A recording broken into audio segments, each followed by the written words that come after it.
You don't have a passion problem. You have a commitment problem. And you've been calling it confusion so you don't have to face it. By the end of this, you'll understand why finding your passion keeps you stuck, and how people actually build direction, purpose, and clarity through responsibility instead of waiting for a feeling.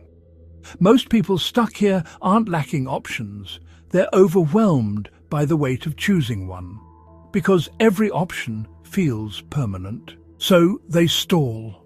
They research, they compare, they wait for certainty that never arrives. And over time, they start telling themselves a story. I just haven't found the right path yet. But that's not the real issue. The real issue is this. You're expecting clarity before movement. And that's backwards. Clarity doesn't show up while you're still. It shows up after exposure, after repetition, after feedback, after you've actually been in the environment long enough for patterns to form. No one who looks aligned today started with certainty. They started with a direction they were willing to commit to, even while unsure. They moved first, and the clarity followed. That's the part most people avoid. Because should I follow my passion feels like an important question. But underneath it, the real question is this. What are you willing to stick with long enough to become competent, useful, and harder to replace? That's a different kind of question. It removes fantasy from the equation.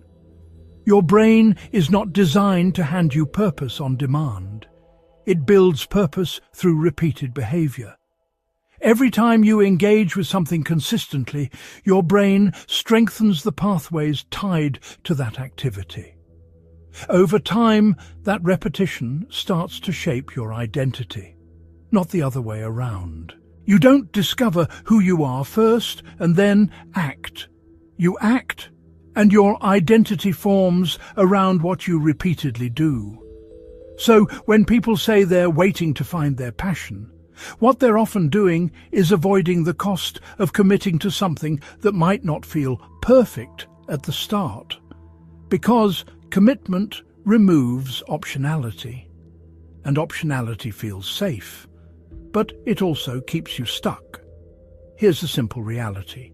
Every meaningful path begins without certainty. There is no version of a serious life path where everything is obvious at the start. The difference between people who move forward and people who stay stuck isn't clarity. It's tolerance for uncertainty. If you're waiting to feel 100% sure before you commit, you're not being careful. You're avoiding risk. And the longer you delay, the more you reinforce the identity of someone who hesitates instead of decides. At some point, you have to stop asking, what's the perfect path? And start asking, can I commit to a path and handle what comes with it? Because direction doesn't come from thinking your way into certainty.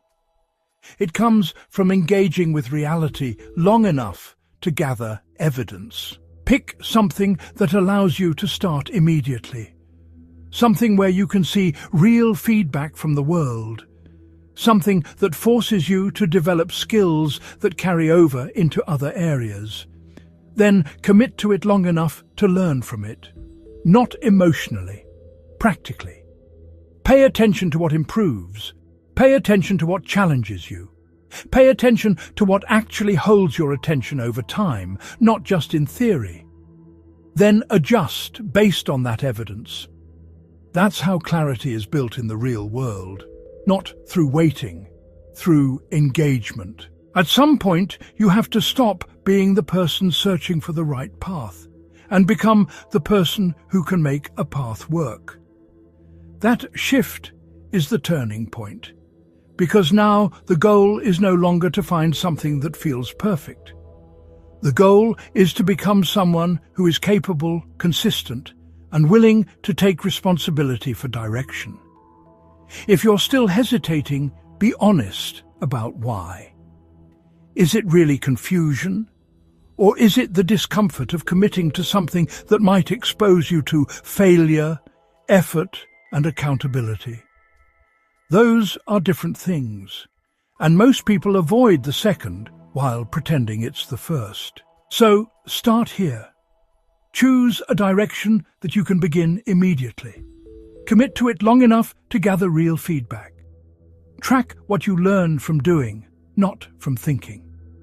Then refine your direction based on evidence, not emotion. That's how purpose forms, not by waiting for it, but by building it through responsibility. If you want to be honest with yourself, ask this: what are you currently avoiding committing to, and what excuse have you been using to justify staying undecided? Don't dress it up. Just answer it plainly. Because your life isn't moving forward because the path is unclear. It's not moving forward because you haven't decided to move. Watch the next video if you want to take the first step right now.